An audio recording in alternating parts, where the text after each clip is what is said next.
Important because good writing is usually a sign of good thinking.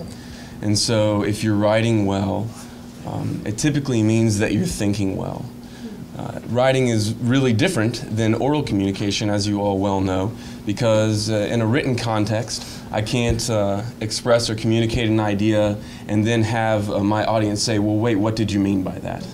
Right? So whereas in this conversation, if Doodle asks a question and I or Nathan or Chuck answer and someone's unclear, you can say, well, what did you mean? And we can say, well, what I meant, and we can rephrase and readdress and have kind of a rhetorical situation, a rhetorical moment in which dialogue takes place.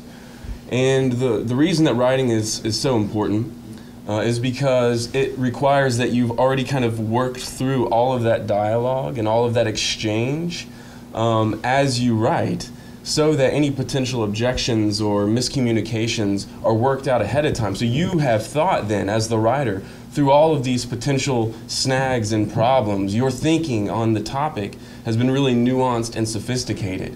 And you are imagining not just communicating an idea, but communicating an idea to an audience.